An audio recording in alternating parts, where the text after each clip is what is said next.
Shalom jemaat yang terkasih, bangkit dan bercahayalah. Dalam bulan ini kita mengusung sebuah tema yang luar biasa, yaitu kuasa yang membangkitkan. Tentunya kita percaya bahwa kebangkitan itu juga dialami oleh orang percaya yang percaya kepada Kristus yang telah bangkit dari antara orang mati.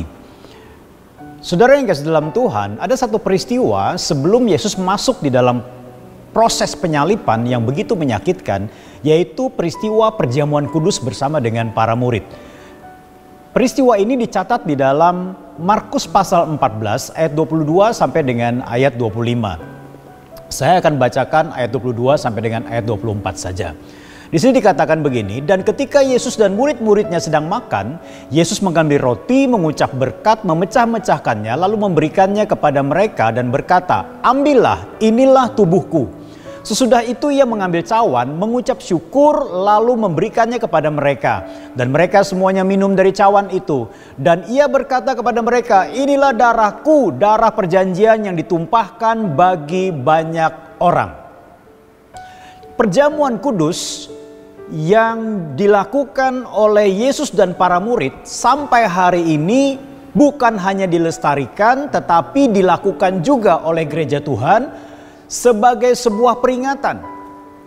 Tentunya saya percaya suatu peristiwa atau tindakan yang dilakukan berulang untuk mengingat berarti ada makna di dalamnya. Nah, salah satu makna dari perjamuan kudus adalah persekutuan dalam penderitaan dan kematiannya. Saudara yang kasih dalam Tuhan, kalau kita bisa melihat bahwa tidak ada kebangkitan tanpa kematian. Tidak ada kematian tanpa penderitaan. Tidak ada penderitaan tanpa penangkapan Yesus di Taman Getsemani. Kalau kita bisa melihat di sini bahwa ternyata penderitaan dan kematian yang dialami oleh Yesus sebelum kebangkitan itu juga mencerminkan langkah-langkah dalam kehidupan kita. Kalau kita mau mengalami kuasa kebangkitan dan juga membawa kuasa itu kepada orang lain. Saudara yang kasih dalam Tuhan, Kristus mati bukan karena pemberontakan dan kejahatannya, tetapi karena ketundukannya dan ketaatannya kepada kehendak Bapa. Jadi di sini kalau kita bisa melihat penderitaan dan kematian Kristus yang dimana setiap kita harusnya bersekutu di dalamnya.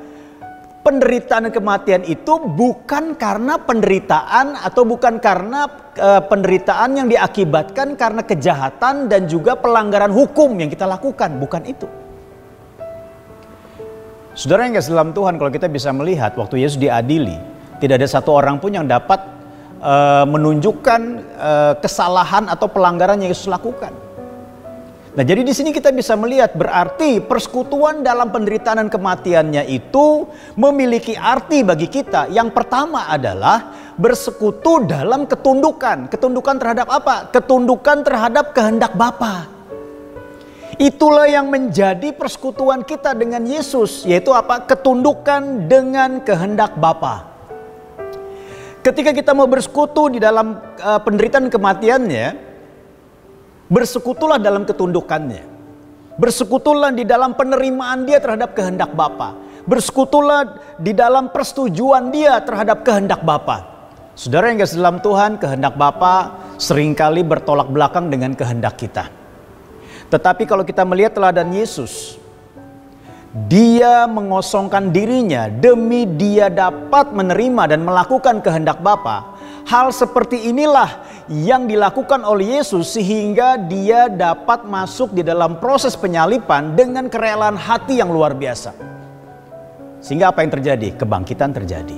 Dalam hidup kita juga, ketika kita mau bersekutu dalam penderitaan dan kematian Kristus, milikilah persekutuan di dalam ketundukan terhadap kehendak Bapa. Pertanyaannya adalah, sudahkah kita mau tunduk kepada kehendak Bapa? Walaupun kehendak itu bertolak belakang dengan kehendak kita. Hal yang kedua adalah bersekutu dalam ketaatan. Artinya apa? Yesus itu ketika dia menderita dan mati di kayu salib, itu bukan karena kejahatan dan pelanggaran hukum, tetapi karena dia mau mentaati apa yang menjadi kehendak Bapa. Dia bukan hanya setuju dengan kehendak Bapa, tetapi dia mau mentaati kehendak Bapa. Bahkan mentaatinya sampai mati di kayu salib. Tadi saya katakan bahwa tidak ada kebangkitan tanpa kematian. Dalam kehidupan kita juga. Tidak ada kebangkitan tanpa kematian daging kita.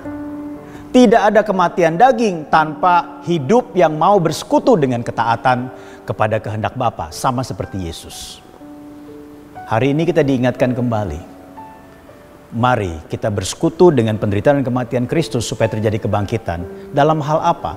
Dalam hal ketundukan kepada kehendak Bapa, dan yang kedua dalam hal ketaatan kepada kehendak Bapa, bahkan taat sampai mati. Walaupun itu mempertaruhkan nyawa kita, ketaatan menjadi hal yang utama dalam hidup kita kepada kehendak Bapa. Tuhan Yesus memberkati. Mari kita berdoa.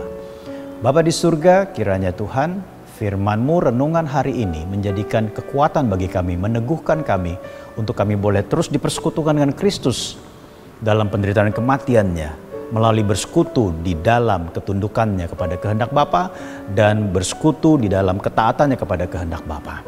Kami percaya kekuatan Tuhan menyertai kami hari ini. Dalam nama Yesus kami berdoa. Amin. Tuhan Yesus memberkati.